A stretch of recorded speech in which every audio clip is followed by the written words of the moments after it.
إن الحمد لله نحمده ونستعينه ونستغفره ونعوذ بالله من شرور أنفسنا ومن سيئات أعمالنا من يهده الله فلا مضل له ومن يضلل فلا هادي له أشهد أن لا إله إلا الله وحده لا شريك له وأشهد أن محمدا عبده ورسوله لا نبي بعد أما بعد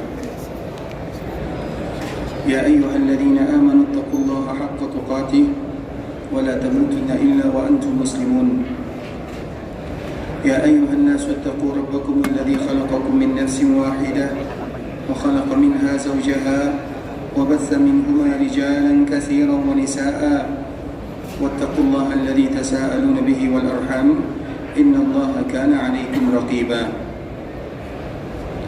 يا أيها الذين آمنوا اتقوا الله وقولوا قولا سديدا يصلح لكم أعمالكم ويغفر لكم ذنوبكم ومن يطع الله ورسوله فقد فاز فوزا عظيما أما بعد فإن أصدق الحديث كتاب الله وخير الهدي هدي محمد صلى الله عليه وسلم وشر الأمور محدثاتها فإن كل محدثة بدعة وكل بدعة ضلالة.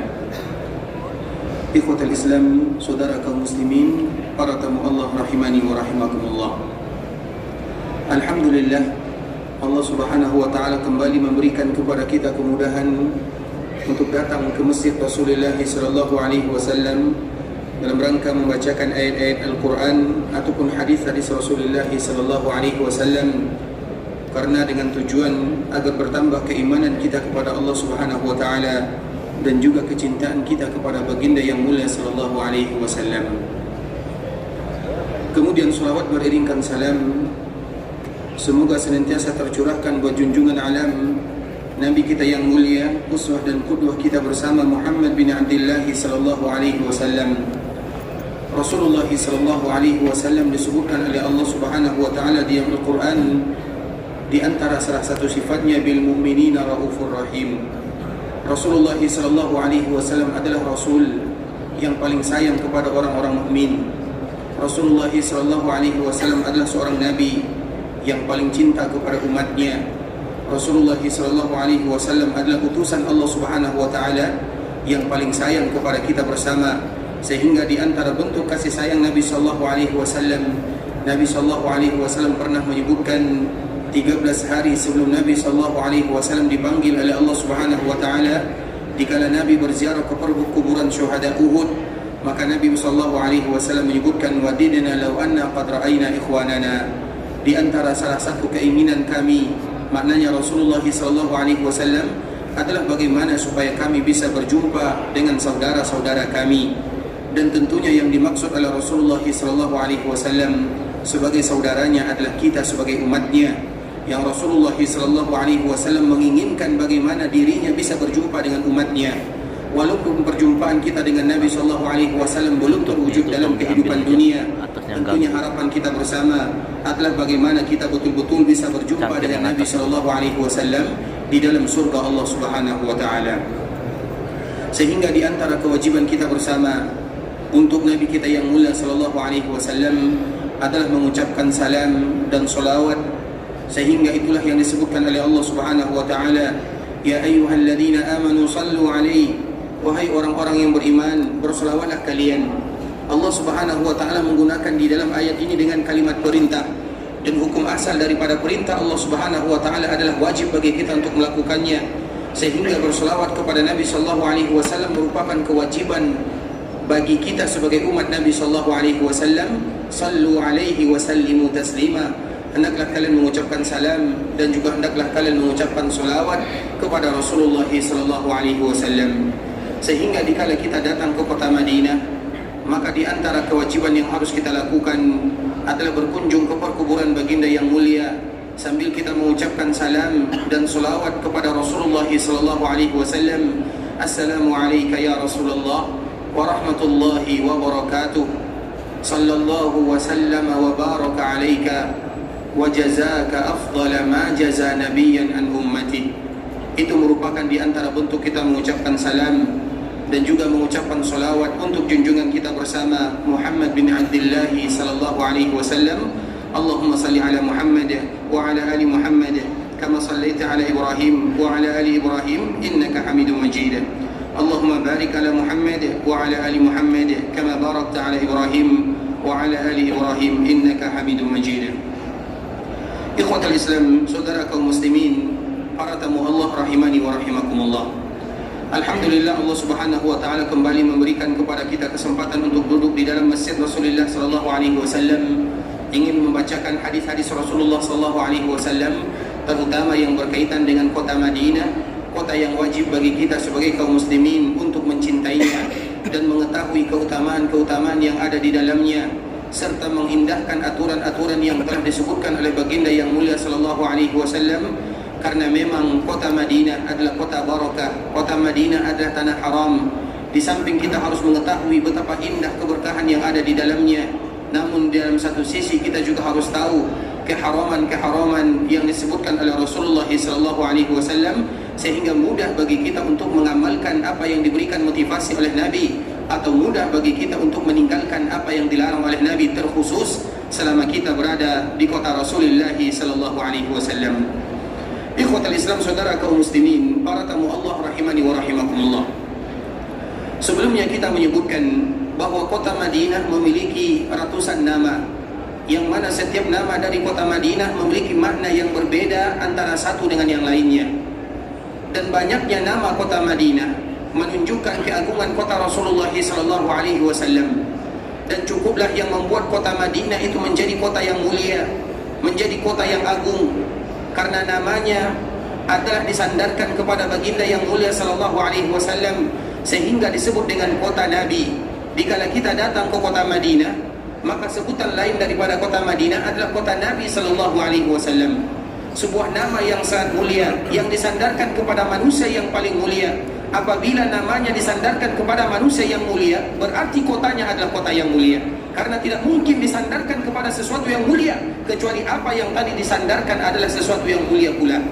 Makanya namanya adalah kota Nabi, satu-satunya kota yang disandarkan kepada Rasulullah SAW, yang kalau seandainya kita tidak tahu tentang keutamaan kota Madinah, maka cukup bagi kita mengetahui bahwa kota Madinah itu adalah kota yang namanya disandarkan kepada baginda yang mulia SAW, yang disebut dengan kota Nabi. Kemudian ikhwatal Islam, sebelumnya kita telah menjelaskan di antara nama kota Madinah adalah Al-Iman, atau yang kita kenal dengan Darul Iman. Kemudian kita kemarin membacakan di antara firman Allah Subhanahu wa taala, yang Allah Subhanahu wa taala sebutkan untuk memberikan pujian bagi kota Madinah dan juga pujian bagi orang-orang yang ada di dalam Madinah, di dalam surat Al-Hasyr, walladzina tabawwa'ud dara wal iman, dan mereka-mereka yang telah menyediakan tempat tinggal mereka, rumah mereka, kampung halaman mereka, daerah mereka, yang disebut dengan Ad-Dar dan juga yang disebut dengan Al-Iman. Allah Subhanahu wa taala menyebut kampung Madinah, tempat hijrah baginda yang mulia sallallahu alaihi wasallam, dengan Al-Iman. Begitu juga hadis Rasulullah sallallahu alaihi wasallam, innal imana la ya'rizu ila al-Madinah, sesungguhnya iman itu akan kembali ke kota Madinah sebagaimana kembalinya ular kepada sarangnya. Nabi yang diriwayatkan oleh Imam Bukhari dan Imam Muslim, innal imana la ya'rizu ila al-Madinah kama ta'rizul hayyatu ila juhriha, sesungguhnya iman itu akan kembali ke kota Madinah sebagaimana ular akan kembali ke sarangnya. Sesungguhnya iman itu akan berkumpul ke kota Madinah sebagaimana berkumpulnya ular ke sarangnya. Siapa di antara kita yang masih ingat apa makna hadis Nabi sallallahu alaihi wasallam yang barusan kita bacakan? Ada yang ingat? Atau semua kita lupa? Atau malu?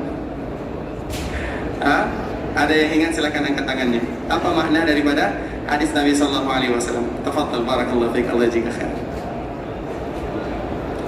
Suaranya diangkat sedikit, boleh, silakan.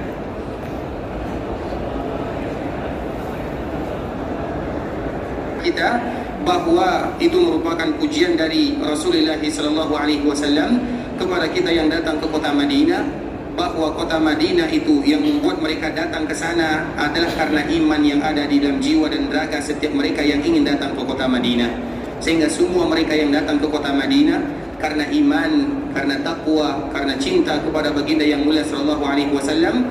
Kemudian dalam segi yang lain, bahwa Madinah itu betul-betul tempat sarangnya keimanan, sehingga setiap kita yang datang ke kota Madinah, kita merasakan bagaimana keimanan kita semakin bertambah. Setiap kita datang ke kota Madinah secara khusus, setiap kali kita datang ke tanah haram, maka di sana mudah bagi kita untuk berdoa kepada Allah dengan sepuas-puasnya. Mudah bagi kita bermunajat kepada Allah, mudah bagi kita untuk meneteskan air mata, mudah bagi kita untuk melakukan kebaikan-kebaikan selama kita ada di dalamnya. Kalau kita sudah mudah melakukan kebaikan, itu maknanya iman kita semakin bertambah, dan bertambah. Tinggal bagaimana kita mempertahankan keimanan kita kepada Allah dan juga kecintaan kita kepada Rasulullah sallallahu alaihi wasallam. Kemudian ikhwatul Islam, kita akan melanjutkan di antara nama kota Madinah sebagaimana yang disebutkan oleh Rasulullah sallallahu alaihi wasallam dalam hadis yang diriwayatkan oleh Imam Bukhari dan Imam Muslim, dikala Nabi sallallahu alaihi wasallam ingin hijrah dari Mekah menuju Madinah. Karena selalu kita menyebutkan, dikala Nabi sallallahu alaihi wasallam hijrah dari Mekah menuju Madinah, Nabi sallallahu alaihi wasallam tidak pernah keluar atau tidak pernah ingin keluar dari kota Mekah, kota yang paling dicintai oleh Allah Subhanahu wa taala. Sehingga dikala Nabi sallallahu alaihi wasallam terpaksa keluar, kita harus ingat Nabi sallallahu alaihi wasallam tidak pernah ingin meninggalkan kota Mekah, karena kota Mekah adalah kota yang paling dicintai oleh Allah Subhanahu wa taala. Namun dikala Nabi sallallahu alaihi wasallam diusir darinya, maka Rasulullah sallallahu alaihi wasallam menyebutkan, "Wallahi innaki la khairu ardillah." Demi Allah, kata Nabi sallallahu alaihi wasallam, sesungguhnya engkau wahai kota Mekah adalah kota yang paling dicintai oleh Allah Subhanahu wa taala. Wa ahabbu ardillah ila Allah, dan kota yang paling disayangi oleh Allah dibandingkan dengan kota-kota yang lainnya. Walaula anni ukhrijtu minki ma kharajtu. Kalau seandainya aku tidak diusir, aku tidak dikeluarkan, aku tidak akan keluar sama sekali. Kata Nabi sallallahu alaihi wasallam di dalam hadis yang diriwayatkan oleh Imam At-Tirmidzi. Sehingga di akhir-akhir kita tahu ikhwatul Islam, 3 tahun Nabi sallallahu alaihi wasallam ada yang namanya sejarah boikot. Tidakkah kita tahu dikala Nabi sallallahu alaihi wasallam meninggal orang-orang yang biasa membela Nabi sallallahu alaihi wasallam, yang biasa membela Nabi sallallahu alaihi wasallam, yang pertama adalah pamannya Abu Talib, meninggal Abu Talib. Kemudian 3 hari setelahnya meninggal juga orang yang senantiasa bersama Nabi, yaitu istri Nabi Khadijah radhiyallahu taala anha. Sehingga tahun itu ikhwatul Islam disebut dengan Amul Husni, yaitu tahun di mana Nabi sallallahu alaihi wasallam betul-betul merasakan kesedihan yang luar biasa. Karena dikala paman Nabi sallallahu alaihi wasallam meninggal, tidak ada lagi dari Bani Hashim yang membela Nabi sallallahu alaihi wasallam. Nabi sallallahu alaihi wasallam berasal dari Quraisy, dan Quraisy itu banyak kabilahnya. Di antara salah satu kabilah Quraisy yang paling mulia, yang mana darinya keluar Nabi sallallahu alaihi wasallam adalah Bani Hashim. Dan dari Bani Hashim, Nabi sallallahu alaihi wasallam memiliki keluarga. Keluarga Nabi sallallahu alaihi wasallam adalah keluarga yang terpandang mulai dari zaman-zaman dahulunya. Bahkan kakek-kakek Nabi sallallahu alaihi wasallam tidak lain tidak bukan adalah Nabi Ibrahim alaihi salam, yang kemudian ada anaknya Ismail alaihi salam. Itulah jalur Nabi sallallahu alaihi wasallam nasabnya. Kemudian di kuartal Islam, Nabi sallallahu alaihi wasallam punya paman. Ada yang menyebutkan 10, ada yang menyebutkan 11, 12 ataupun 13. 10 paman Nabi, kemudian ada 6 bibi Nabi sallallahu alaihi wasallam. 10 laki-laki, 6 yang perempuan. Yang laki-laki, dikala Nabi sallallahu alaihi wasallam berdakwah atau diutus menjadi nabi dan menjadi rasul, mereka rata-rata sudah meninggal. Yang tersisa dari paman Nabi sallallahu alaihi wasallam hanya 4 orang saja. 2 mengikuti Nabi sallallahu alaihi wasallam, 2 lagi tidak ikut kepada Nabi sallallahu alaihi wasallam.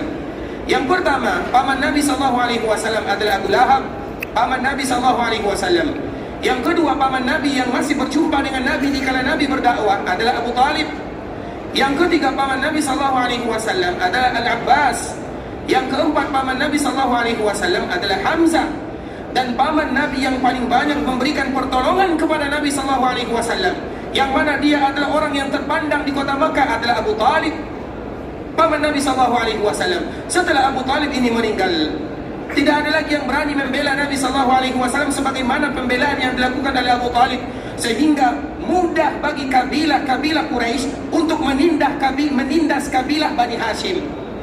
Nabi sallallahu alaihi wasallam berasal dari Bani Hashim. Dikala paman Nabi yang bernama Abu Talib, yang betul-betul disegani, yang dipandang oleh orang-orang Mekah, dipanggil oleh Allah Subhanahu wa taala, maka dengan lantang kabilah-kabilah yang lainnya mereka menyuarakan perang untuk Nabi sallallahu alaihi wasallam. Bahkan mereka tidak segan-segan lagi untuk membunuh Nabi sallallahu alaihi wasallam. Dan itulah puncak daripada kemarahan orang-orang musyrikun, dan itulah akhir daripada cerita Nabi sallallahu alaihi wasallam dikala Nabi sallallahu alaihi wasallam berada di tanah Makkah, yang mana pada akhirnya kabilah-kabilah Quraisy, suku-suku yang ada di sana, mereka bermusyawarah, mereka bermufakat, bahkan iblis pun, syaitan pun ikut membantu mereka. Bagaimana supaya mereka mudah untuk membunuh Nabi sallallahu alaihi wasallam, yang mana pada akhirnya tentunya Allah tidak akan pernah meninggalkan Nabi.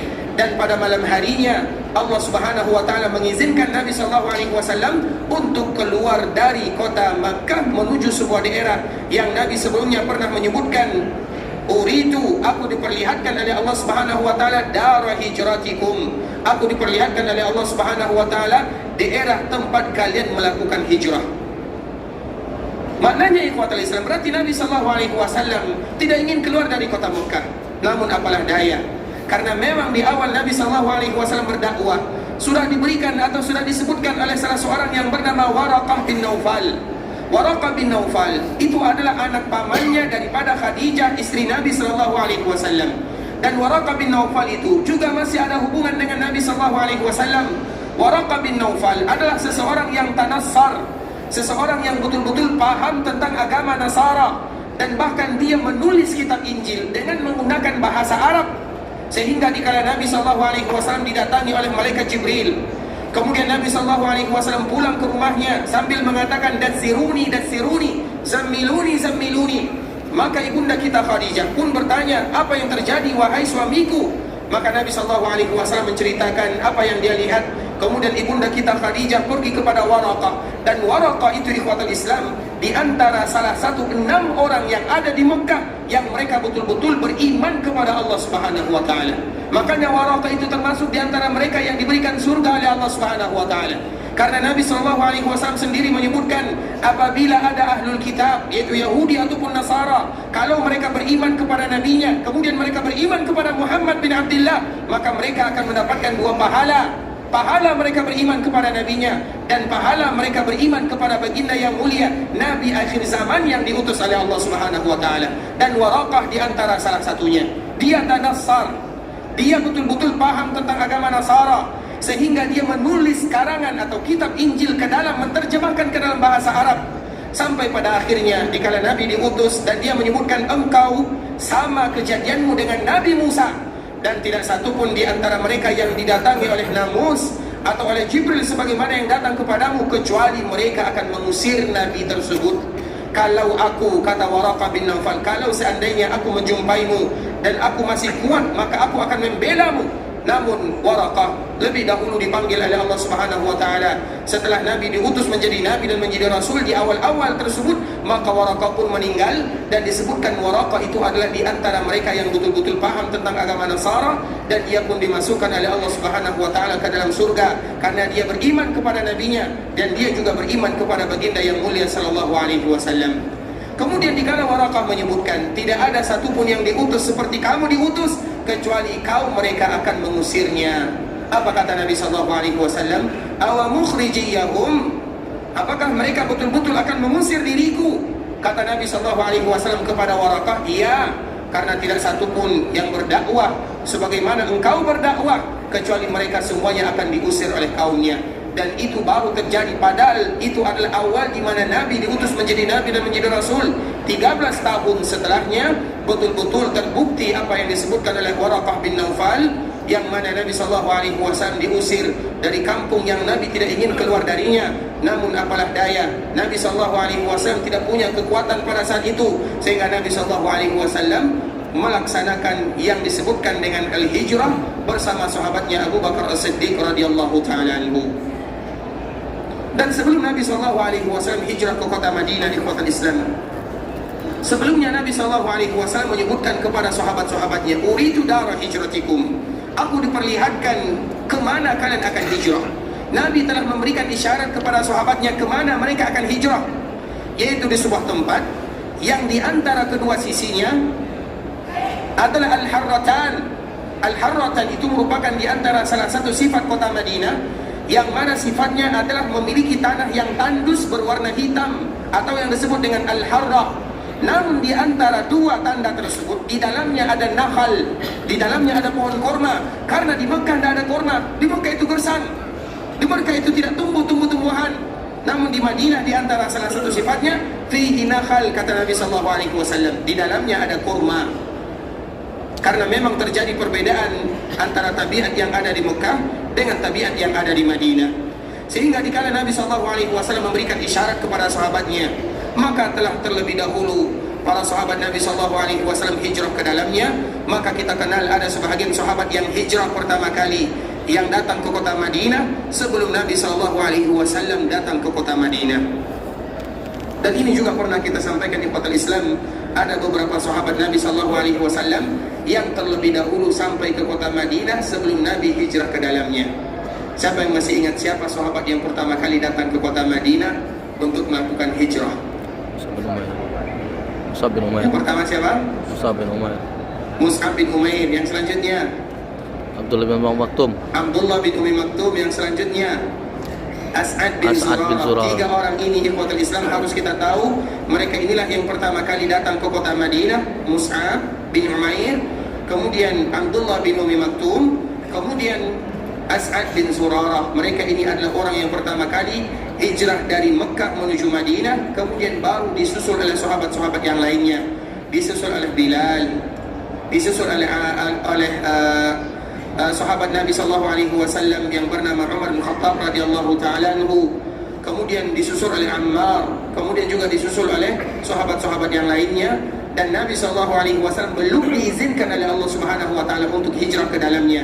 Sehingga Nabi SAW sampai suatu ketika Nabi SAW menyebutkan dalam hadis yang diriwayatkan oleh Imam Bukhari dan Imam Muslim, umirtu biqaryatin ta'kulul qura yaquluna laha Yathrib wa hiya al-Madinah. Apa kata Rasulullah SAW? Umirtu, aku diperintahkan oleh Allah Subhanahu wa Ta'ala. Berarti hijrahnya Nabi SAW itu semua merupakan perintah Allah Subhanahu wa Ta'ala. Kemudian apa kata Nabi? Biqaryatin ta'kulul qura. Aku diperintahkan oleh Allah untuk datang ke sebuah qaryah, sebuah tempat, sebuah kampung, sebuah daerah yang memiliki sifat ta'kulul qura, yang mana kampung tersebut akan memakan kampung-kampung yang ada sekitarnya. Yaquluna laha Yathrib, yang dulu mereka menamakan daerah tersebut dengan kalimat Yathrib, wa hiya al-Madinah, dan nama yang sebenarnya adalah Al-Madinah. Dari hadis ini ikhwatul Islam, maka di antara salah satu nama kota Madinah yang ada di dalam hadis ini ada tiga. Dari hadis ini saja, maka kota Madinah memiliki tiga nama. Yang pertama adalah Al-Madinah, itu nama yang masyhur yang semua kita tahu. Yang kedua Yathrib. Yathrib itu tidak boleh lagi bagi kita menamakan dengan kalimat Yathrib. Nanti kita akan jelaskan melalui firman Allah Subhanahu wa Ta'ala. Tidak boleh lagi bagi kita mengatakan kota Madinah adalah kota Yathrib, karena kalimat Yathrib itu artinya adalah al-malamah, sesuatu yang buruk, sesuatu yang tercela. Tidak boleh bagi kita untuk menamakan kota Madinah dengan Yathrib semenjak Nabi SAW hijrah ke dalamnya. Kemudian di antara nama kota Madinah yang disebutkan oleh Nabi SAW, ta'kulul qura. Dari sini para ulama mengatakan di antara nama kota Madinah adalah akalatul buldan atau akalatul qura. Di antara nama kota Madinah yang mungkin baru saja kita dengarkan di kota Islam adalah akalatul buldan atau akalatul qura. Akalah, apa itu arti akalah? Nanti kita akan jelaskan bagaimana daripada makna akalah. Akala itu diambil dari kata-kata akala, yaitu memakan. Akala kalau ada syaddahnya, kalau bahasa kitanya syiddah, kalau bahasa Arabnya syaddah. Syaddah itu adalah penekanan bahwa betul-betul kota Madinah akan memakan semua daerah-daerah yang ada di sekitarnya. Maka disebut dengan akala, akalatul buldan atau akalatul qura, yang akan memakan akalatun al-qura, yaitu daerah-daerah, tempat-tempat yang ada di sekitarnya, atau akalatul buldan, yang akan memakan negara-negara yang ada di sekitarnya. Itu merupakan di antara nama kota Madinah yang di dalam nama kota Madinah tersebut memiliki sifat dan kriteria yang sangat indah sekali. Ikhwatul Islam, saudara kaum muslimin, para tamu Allah rahimani wa rahimakumullah. Rasulullah SAW menyebutkan dalam hadis yang diriwayatkan oleh Imam Bukhari, umirtu biqaryatin ta'kulul qura. sesungguhnya Allah Subhanahu wa taala memerintahkan diriku untuk hijrah ke sebuah daerah yang akan memakan daerah-daerah yang ada di sekitarnya. Yaquluna laha Yathrib, yang orang-orang tersebut menamakan dengan kalimat Yathrib, wa hiya al-Madinah, sedangkan nama yang sebenarnya adalah Al-Madinah. Kita ingin menerangkan hadis ini ikhwatul Islam, dan ini merupakan di antara bentuk mukjizat Nabi sallallahu alaihi wasallam, ta'kulul qura, bahwa di antara nama kota Madinah, bahwa Madinah adalah daerah yang akan memakan daerah-daerah yang ada di sekitarnya. Di sini ada dua pemakna atau dua makna yang disebutkan oleh para ulama. Yang pertama ikhwatul Islam, makna daripada akalatul qura atau akalatul buldan atau ta'kulul qura, yang pertama artinya bahwa makanan orang-orang yang ada di Madinah, pemasukan untuk orang-orang yang ada di Madinah itu berasal dari daerah luar.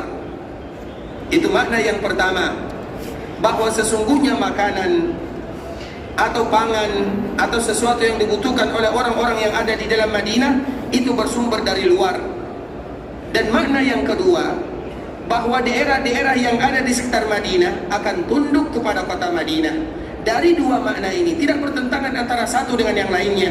Kalau seandainya daerah-daerah yang ada di sekitar Madinah mereka tunduk kepada kota Madinah, maka tentunya kekayaan mereka akan pindah kepada kota Madinah. Sehingga bisa digabungkan antara dua makna tersebut, baik itu makanan orang-orang Madinah berasal dari daerah luar ataupun daerah-daerah yang ada di sekitar Madinah, semuanya akan tunduk kepada kota Madinah. Maknanya ikhwatul Islam, berarti kota Madinah adalah sumber dasar daripada Nabi SAW berdakwah dan mengembangkan dakwah di jalan Allah Subhanahu wa taala. Karena dikala Nabi SAW berada di kota Mekah, Nabi SAW belum bisa mengembangkan dakwahnya. Nabi berusaha siang dan malam, Nabi pergi ke sana, Nabi pergi ke sini, Nabi pergi ke Taif, Nabi pergi ke sekitar orang-orang yang ada di Mekah, namun tidak ada di antara mereka yang mau menerima dakwah Nabi SAW. Tapi dikala Nabi SAW sampai ke kota Madinah, maka kota-kota yang ada di sekitar Madinah lambat laun mereka akan menyusul dan mengikuti dan beriman kepada Nabi SAW, yang mana pada akhirnya mereka pun tunduk kepada kota Madinah. Ikhwatul Islam, saudara kaum muslimin, para tamu Allah rahimani wa rahimakumullah. Sekarang kita akan jelaskan ta'kulul qura. Umirtu biqaryatin ta'kulul qura. Sesungguhnya aku diperintahkan oleh Allah Subhanahu wa taala untuk hijrah ke sebuah daerah yang sifatnya adalah ta'kulul qura. Dia akan memakan daerah-daerah yang ada di sekitarnya. Ikhwatul Islam, kita sama-sama tahu sebuah kejadian yang luar biasa yang dialami oleh baginda yang mulia sallallahu alaihi wasallam, yang diabadikan oleh Allah Subhanahu wa taala di Al-Qur'an. Bahkan ada satu surat yang dinamakan dengan kejadian tersebut, yaitu dengan suratul Ahzab, atau yang lebih kita kenal dengan perang Khandaq. Sebuah peperangan yang luar biasa ikhwatul Islam. Saking dahsyatnya peperangan tersebut, maka Allah Subhanahu wa taala menamakan di antara salah satu suratnya dengan kalimat Al-Ahzab. Suratul Ahzab yang ada di awal atau di akhir juz 21 dan di awal juz 22 disebut dengan suratul Ahzab, atau yang kita kenal dengan Khandaq. Ahzab nama lainnya adalah Khandaq. Sebelum kita lanjutkan ikhwatul Islam, siapa yang masih ingat kapan terjadi perang Ahzab atau perang Khandaq? Tahun kelima Hijriah. Masya Allah, barakallahu fiik. Silakan.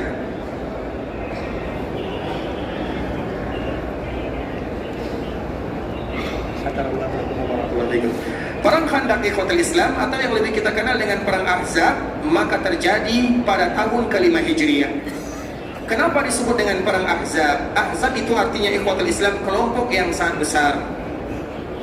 Karena orang-orang musyrikun, dan ingat bahwa perang Ahzab ini adalah perang yang terakhir yang dilakukan oleh orang-orang musyrikun untuk Nabi SAW. Setelahnya mereka tidak akan pernah lagi bisa memerangi Nabi SAW, dan kebalikannya yang akan terjadi, Nabi SAW yang akan datang kepada mereka. Makanya perang Ahzab itu adalah peperangan yang terakhir yang terjadi antara orang-orang Mekah, antara orang-orang Quraisy, antara orang-orang musyrikun yang ada di sana dengan baginda yang mulia sallallahu alaihi wasallam. Setelah itu Nabi sallallahu alaihi wasallam tidak lagi berperang dengan mereka. Nabi sallallahu alaihi wasallam berperang dengan kabilah-kabilah yang ada pada suku yang lainnya, bukan dengan orang-orang yang ada di Mekah. Karena disebut dengan Al-Ahzab ikhwatul Islam, betul-betul orang-orang kabilah-kabilah yang ada di Mekah dengan kabilah-kabilah yang ada di Madinah. Mereka bersepakat, mereka bersekutu untuk menghancurkan dan menyerbu Nabi SAW di kota Madinah. Sehingga peperangan Ahzab itu, ikhwatul Islam, coba bayangkan kejadian yang luar biasa yang dirasakan oleh Nabi SAW. 3 minggu lamanya Nabi SAW tidak bisa beraktivitas bebas dengan sahabat-sahabat yang lainnya. 3 minggu lamanya. Dan saat itu adalah saat di musim dingin, di bulan Syawal, di musim dingin. Kita tahu bagaimana musim dingin di kota Madinah. Madinah itu, ikhwatul Islam, yang mana sebentar lagi ada musim dinginnya, berbeda dengan musim dingin yang ada di daerah-daerah yang lainnya. Bahkan kami punya seorang teman ikhwatul Islam, dia berasal dari Rusia. Kita tahu daerah Rusia itu salju yang ada di sana, turun salju, bagaimana daerahnya. Dia dingin, mereka harus pakai sesuatu yang bisa menghangatkan jasadnya, jaket ataupun pakaian tebal dan yang semisalnya. Dikala mereka diterima di Madinah, mereka kuliah di Madinah, maka mereka pun mengatakan kami terbiasa di musim dingin. Pas masuk musim dingin di kota Madinah, mereka pun mengatakan kami tidak pernah merasakan dingin sebagaimana yang kami rasakan di kota Madinah. Padahal Madinah itu tidak ada saljunya, namun dinginnya bisa masuk sampai ke dalam tulang sumsum. Itulah ibaratnya dinginnya kota Madinah. Yang ingin kita sampaikan bahwa di antara salah satu sifat kota Madinah itu ada dinginnya. Dulu di zaman Nabi SAW, walaupun sekarang sudah terjadi perubahan cuaca, namun yang ingin kita sampaikan itulah peperangan Al-Ahzab, di musim di mana para sahabat Nabi SAW butuh kehangatan. Karena biasanya kalau di musim dingin kita suka lapar, kita ingin makan, kita ingin minum. Nabi SAW di perang Ahzab tersebut tidak makan, tidak minum 3 hari lamanya. Coba bayangkan, Nabi dan para sahabatnya tidak makan. Kita 1 hari saja tidak makan, tidak minum, bagaimana rasanya? Nabi SAW dan para sahabatnya ikhwatul Islam 3 hari mereka menahan lapar. Sampai-sampai ada sahabat Nabi SAW yang mengikat batu di perutnya, di sebelah kanan dan sebelah kiri. Kemudian mereka menengokkan kepada Nabi, memperlihatkan kepada Nabi, "Ya Rasulullah, kami lapar." Kemudian apa yang dilakukan oleh Nabi SAW? Ada di antara sahabat yang mengikat batu di perutnya dengan 1 batu. Kemudian mereka memperlihatkan kepada Nabi saking laparnya mereka. Kemudian apa jawaban Nabi SAW? Ternyata sahabat Nabi mengikat perutnya dengan 1 batu, Nabi SAW mengikat perutnya dengan 2 batu. Karena apabila diikat berarti bisa menahan rasa lapar dan rasa haus. Begitulah peperangan Al-Ahzab yang betul-betul diabadikan oleh Allah Subhanahu wa taala, yang mana Allah Subhanahu wa taala betul-betul mengatakan hunalika betuliyal mu'minuna wa zulzilu zilzalan syadida. Yang mana Allah Subhanahu wa taala betul-betul memberikan ujian yang luar biasa kepada kaum mukminin. Hunalika betuliyal mu'minun. Kalau kalian ingin melihat bagaimana kaum muslimin diberikan ujian yang luar biasa oleh Allah, maka lihatlah kejadian yang ada di perang Al-Ahzab. Wa zulzilu, dan mereka bukan hanya sekedar diberikan ujian, digoncangkan, ada rasa takutnya. Mereka bahkan buang air saja tidak bisa.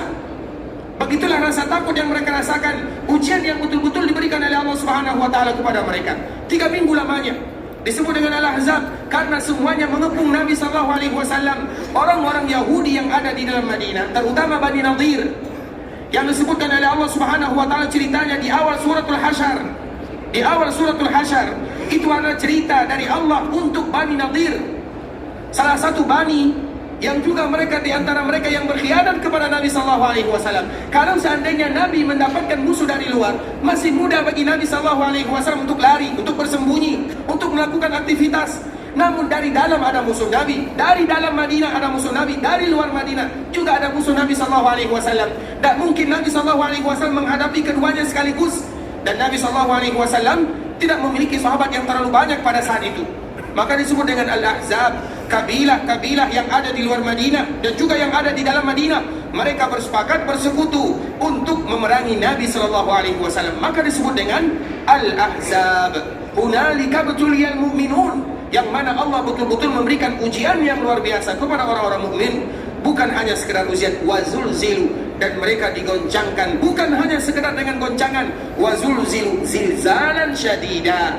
Kalau di dalam istilah bahasa Arab ikhwatul Islam, itu adalah bentuk penekanan yang mana ujian yang dirasakan oleh kaum mukminun bukan ujian yang sembarangan. Wa zulzilu, diulang lagi oleh Allah, zilzalan, ditambah lagi syadida. Betul-betul ujian yang sangat berat sekali.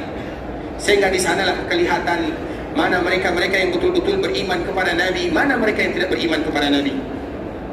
Sehingga Allah Subhanahu wa taala membongkar aib mereka yang betul-betul keimanan mereka hanya sekedar dengan lisan saja. wa idz qalat ta'ifatun minhum ya ahla Yathrib. Ini kalimat yang tadi ingin kita jelaskan.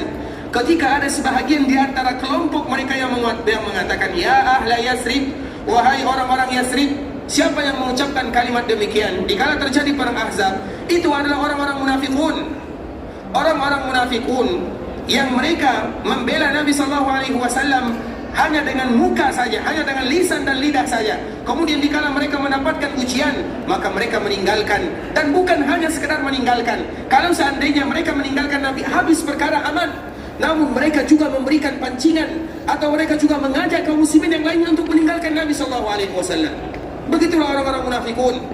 Bukan hanya mereka meninggalkan Nabi saja, namun mereka juga membawa sahabat-sahabat yang lainnya untuk meninggalkan Nabi, memprovokasi sahabat-sahabat yang lainnya, ayo kita pulang. Sehingga apa yang mereka ucapkan? Ya ahla Yathrib, wahai penduduk Yathrib. Mereka ingatkan mereka dengan nama yang sebelumnya. Padahal Nabi SAW mengatakan, jangan lagi kalian mengatakan Yathrib, tak boleh lagi menamakan kota Madinah dengan Yathrib.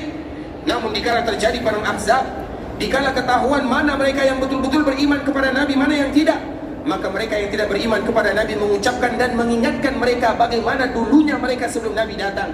Ya ahla Yathrib. Kenapa mereka tidak mengatakan ya ahlal Madinah?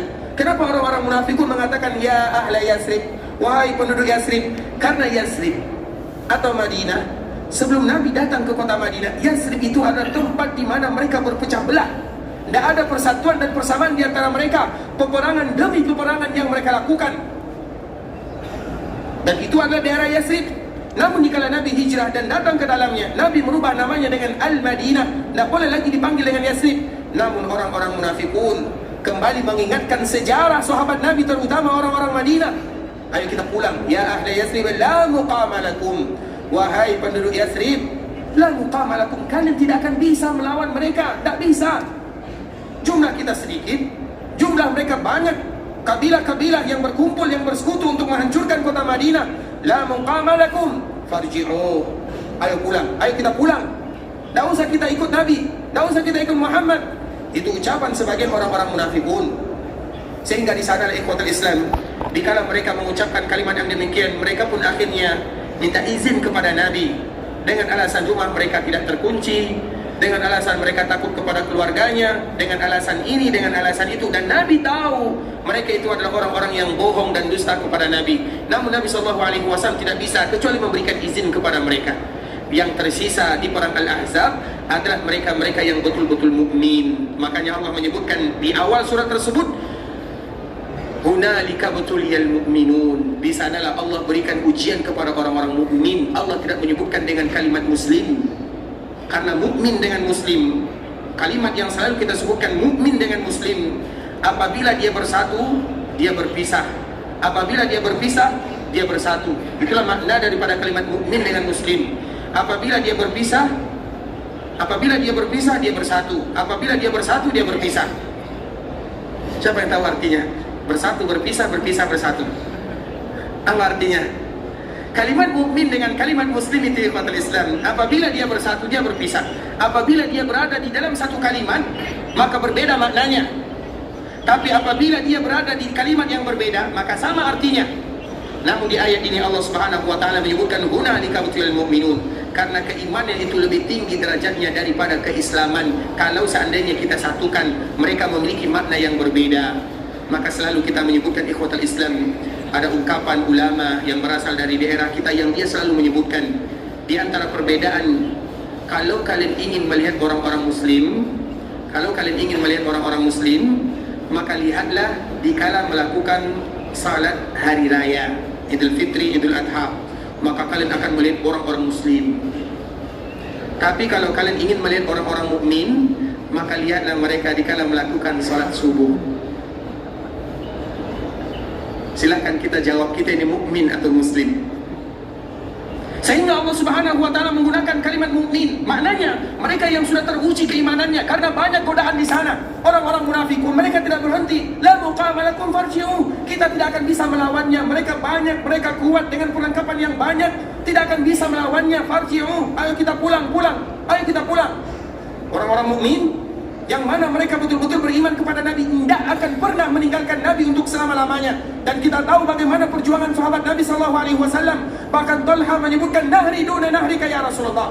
Ya Rasulullah, biarkan leherku yang putus, asalkan engkau dijaga oleh Allah Subhanahu wa taala. Kita tahu bagaimana sahabat Nabi SAW. Abu Bakar As-Siddiq radhiyallahu taala anhu, dikala Nabi hijrah dengan Abu Bakar As-Siddiq, Abu Bakar tidak bersama Nabi SAW, namun dia mengelilingi Nabi. Mana tahu ada musuh yang mengintai Nabi SAW. Kemudian Nabi SAW mengatakan kepadanya, ya Abu Bakar, kenapa kamu melakukan yang demikian? Maka Abu Bakar mengatakan, ya Rasulullah, aku takut nanti apabila ada musuh yang menyusul dari belakang atau yang menunggu dari depan, kalau seandainya aku yang meninggal, aman. Abu Bakar, siapa dia? Tapi kalau engkau yang meninggal ya Rasulullah, maka Islam pun akan ikut hilang. Begitulah konsep bagi para sahabat Nabi SAW. Mereka rela mengorbankan semuanya demi membela Nabi SAW. Dan di Madinah, ikhwatul Islam, ada orang-orang yang mereka munafiqun, yang mereka senantiasa memprovokasi sahabat-sahabat Nabi SAW. Dan Nabi tahu, namun Nabi SAW tidak mengungkapkan bagaimana sifat mereka yang sebenarnya. Sehingga yang tersisa di dalam peperangan Al-Ahzab betul-betul al-mu'minun, hunalika butuliyal mu'minun. Di sanalah Allah berikan ujian kepada orang-orang mukmin, wa zulzilu zilzalan syadida, dan Allah pun berikan ujian yang luar biasa kepada mereka semua.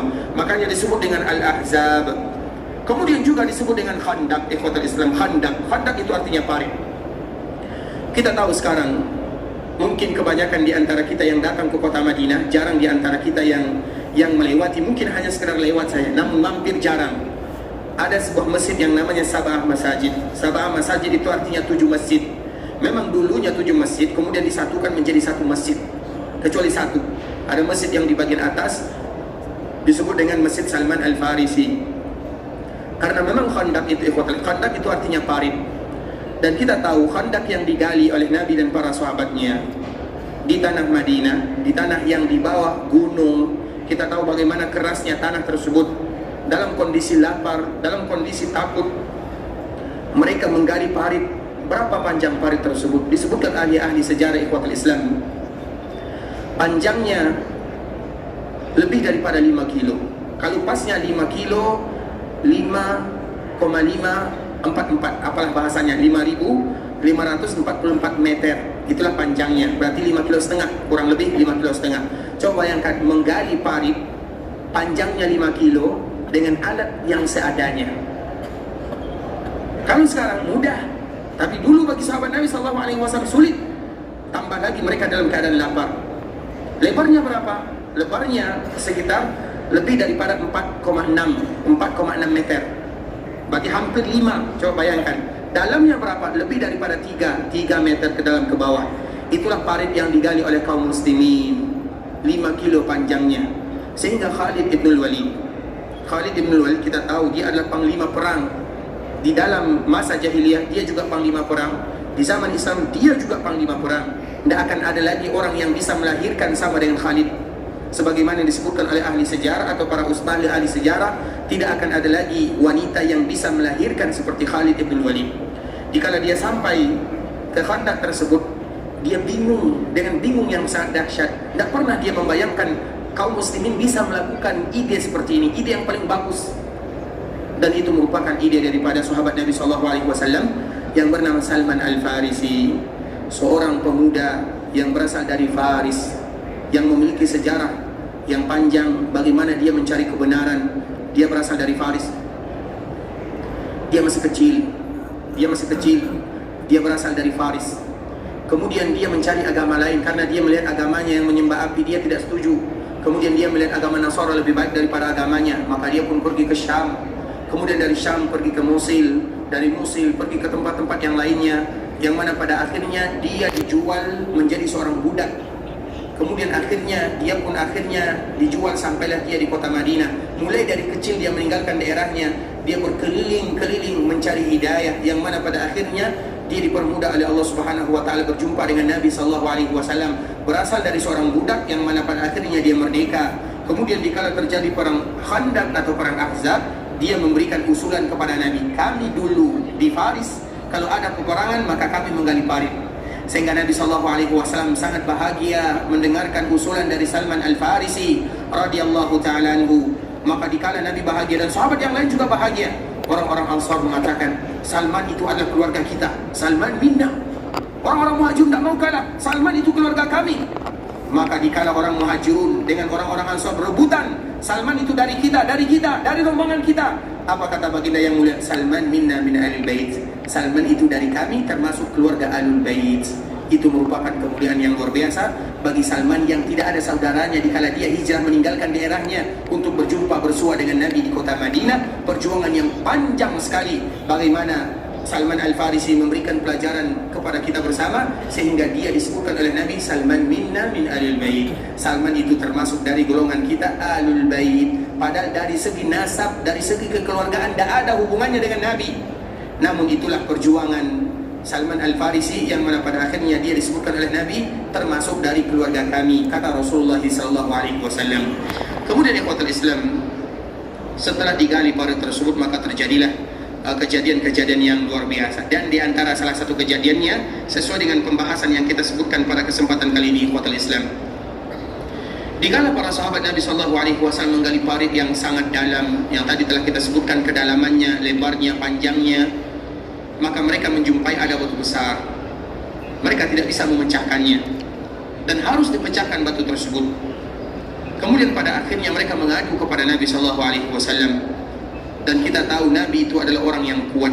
Anas bin Malik radhiyallahu ta'ala anhu menyebutkan, kalau seandainya kekuatan Nabi dibandingkan dengan kekuatan kita, maka itu 30 sampai 40 kali lipat dibandingkan dengan kekuatan manusia biasa.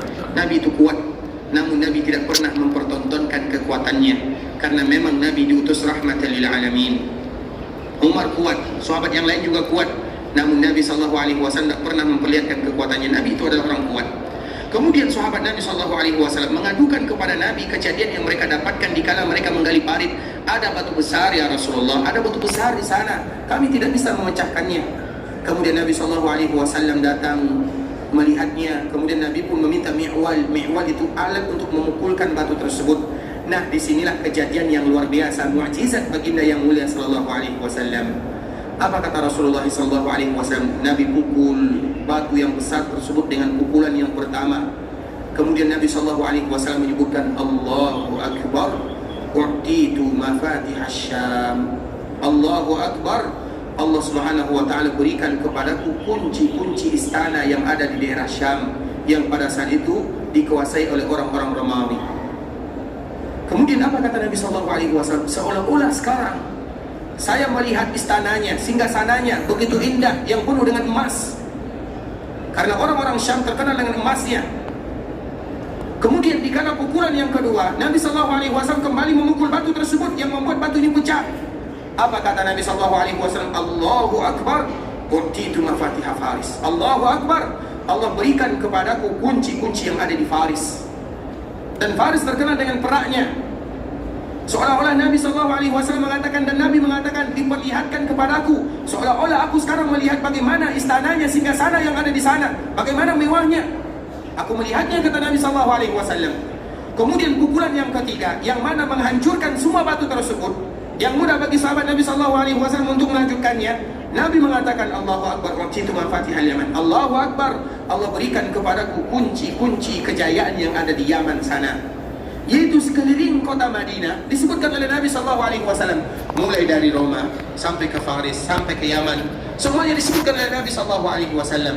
Waqitu mafatihal Syam, wa mafatihal Faris, wa mafatihal Yaman. Allah berikan kepadaku kunci-kunci Syam, Faris dan Yaman. Orang-orang yang mendengarkan, terutama mereka yang ada kemunafikan di dalam hatinya, mereka mengolok-olokkan Nabi SAW. Dan kita tahu ikhwatul Islam, di antara bentuk kecintaan kita kepada Nabi SAW, kalau kita betul-betul cinta kepada Nabi SAW, salah satu yang harus kita lakukan adalah wa tasdiquhu fima akhbar. Bagaimana semua yang dikabarkan Nabi, semuanya tanpa kita banyak bertanya. Karena umat Nabi bukan umat yang banyak bertanya. Apabila ada perintah, apabila ada larangan, mereka mengucapkan sebagaimana yang Allah sebutkan di akhir surat Al-Baqarah. Wa qalu sami'na wa ata'na ghufranaka rabbana wa ilaikal masir. Itulah seorang mukmin Yang mana apabila mereka diperintah oleh Allah dan Rasulnya, mereka tidak banyak bertanya, kenapa harus diperintah seperti ini? Kenapa sholat subuh harus 2? Kenapa maghrib harus 3? Kenapa isya harus 4? Kenapa ini seperti ini? Kenapa itu seperti itu? Tidak. Mereka mengucapkan yang diabadikan oleh Allah kalau kita ingin termasuk ke dalamnya. Wa qalu sami'na wa ata'na. Setiap ada perintah, setiap ada kabar, setiap ada larangan, mereka hanya mengucapkan kami dengar, kami patuh, kami taat, dan kami akan melaksanakannya. Itulah bukti kecintaan kepada Nabi SAW. Karena kalau kita sudah mulai bertanya tentang agama, makna bertanya itu kenapa, bukan apa hikmahnya. Jadi misalnya, kenapa dilakukan? Kenapa kita diperintahkan seperti ini? Kenapa diperintahkan seperti ini? Kalau kita sudah bertanya yang demikian ikhwatal Islam, berarti itu merupakan kita bertanya saja, atau sama saja kita bertanya kepada Allah, kenapa Allah mengatakan dan memerintahkan kita yang demikian? Dan Allah di antara salah satu sifatnya, la yus'alu amma yaf'alu wa hum yus'alun. Allah itu tidak ditanya apa yang Allah lakukan. Allah mau perintahkan kepada kita ini, Allah mau perintahkan kepada itu urusan Allah. Urusan kita, kita kerjakan atau tidak. Karena kita tidak akan banyak bertanya tentang urusan Allah atau pekerjaan Allah. Makanya Allah berikan kaedah, la yus'alu amma yaf'al. Kalian jangan pernah tanya apa yang Allah lakukan. Yang ditanya itu apa yang kalian lakukan. Apakah kalian melaksanakannya atau tidak? Itulah kaedah yang disebutkan oleh Allah Subhanahu wa taala. Dan Nabi sallallahu alaihi wasallam adalah menyambung apa yang disampaikan oleh Allah Subhanahu wa taala kepada kita sebagai umatnya. Jadi di antara bentuk kecintaan kita kepada Allah dan kepada Nabi-Nya adalah wa tasdiqu fima akhbar. Bagaimana kita betul-betul membenarkan semua yang dikabarkan oleh Nabi. Nabi mengkabarkan terutama di masa-masa yang sangat kritis. Di masa para sahabat tidak makan, lapar, Nabi juga lapar. Namun di kala itu Nabi SAW seolah-olah memberikan kabar gembira kepada sahabatnya. Dalam keadaan-keadaan seperti ini, suatu saat nanti orang-orang Roma akan tunduk kepada kita. Orang-orang Faris juga akan tunduk kepada kita. Orang-orang Yaman juga akan tunduk kepada kita semuanya. Padahal masanya adalah masa-masa yang sangat kritis. Maka mereka yang tidak beriman atau kurang keimanannya, atau mereka yang ada kemunafikan di dalam hatinya, mereka mengatakan, ini Muhammad ini ada-ada saja. Kita buang air saja tidak bisa.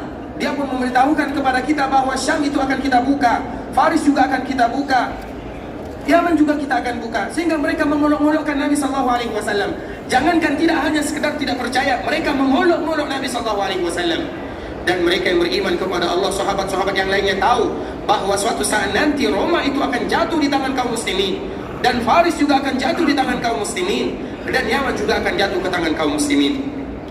Kemudian betul adanya ikhwatal Islam, Nabi SAW mungkin tidak terwujud di zamannya, namun Nabi sudah memberitahukannya. Karena banyak kejadian-kejadian yang tidak terwujud di zaman Nabi. Salah satunya adalah kejadian yang ada di Khandaq tersebut, yang ada di Al-Ahzab. Dikala Nabi SAW memberitahukan bagaimana yang akan didapatkan oleh kaum muslimin keberhasilan yang luar biasa. Di zaman Abu Bakar juga tidak terwujud. Kapan terwujudnya? Baru terwujud di zaman Umar bin Khattab radhiyallahu ta'ala anhu. Sehingga Umar, dikala Faris jatuh ke tangannya, Roma juga jatuh ke tangannya, orang-orang daerah yang ada di Yaman sana juga jatuh ke tangannya, maka dia ingat sejarah dia bersama Nabi SAW. Inilah yang dulu disebutkan oleh Nabi SAW, sekarang terwujud di zamanku, kata Umar bin Khattab radhiyallahu ta'ala anhu. Dan itulah makna daripada hadis yang tadi kita bacakan, di antara sifat kota Madinah, Ta'kulul qura. Madinah itu akan memakan daerah-daerah yang ada di sekitarnya. Maknanya akan menaklukkan kota-kota yang ada di sekitarnya. Dan itu betul adanya. Kejadian itu terjadi di zaman Umar bin Khattab, yang mana seluruh kota-kota yang ada di Madinah mereka tunduk kepada Umar bin Khattab radhiyallahu ta'ala anhu. Tentunya karena keimanan kaum mukminin, karena perjuangan mereka bersama Nabi SAW, karena kejujuran mereka di dalam beragama, tentunya karena amanah. Dan kita tahu orang yang paling mulia setelah baginda yang mulia sallallahu alaihi wasallam dan juga para nabi dan para rasul adalah sahabat-sahabat Nabi sallallahu alaihi wasallam. Di tangan mereka lah Allah Subhanahu wa taala menjaga agama, sehingga agama kita ini sampai kepada kita. Di tangan mereka juga lah perjuangan yang luar biasa yang mereka lakukan, dan di antara salah satunya Allah meletakkan mereka sebagai tempat untuk mewujudkan cita-cita baginda yang mulia sallallahu alaihi wasallam. Salah satunya adalah Ta'kulul Qura, yaitu kota Madinah adalah kota di mana kota tersebut sifatnya adalah memakan kota-kota yang ada di sekitarnya. Ikhwatul Islam, saudara kaum muslimin, para tamu Allah rahimani wa rahimakumullah. ini merupakan di antara pemaparan sedikit di antara nama kota Madinah yang bisa kita sampaikan pada kesempatan kali ini, dan masih banyak lagi di antara nama-nama kota Madinah yang lainnya yang insya Allah akan kita sebutkan pada pertemuan-pertemuan berikutnya. Dan semoga Allah Subhanahu wa taala senantiasa memberikan kemudahan kepada kita bersama untuk senantiasa dekat dengan ayat-ayat Allah Subhanahu wa taala dan juga dengan hadis-hadis Rasulullah sallallahu alaihi wasallam. Tidaklah kita melakukan ini semua ikhwatul Islam terutama di dalam sebuah hadis yang selalu kita kabarkan kepada mereka-mereka yang datang ke kota Madinah, yang tidak boleh bagi mereka untuk melewatkan begitu saja, yaitu hadis Nabi sallallahu alaihi wasallam yang diriwayatkan oleh Imam Ibnu Majah dari sahabat Abu Hurairah radhiyallahu taala anhu. Nabi sallallahu alaihi wasallam menyebutkan, "Man jaa masjidi hadza la ya'tihi illa li khairin yata'allamuhu aw yu'allimuhu fa huwa bi manzilati al-mujahidi fi sabilillah, wa man jaa li ghairi dhalika fa huwa bi manzilati ar-rajul yanzuru ila mata'i ghairi."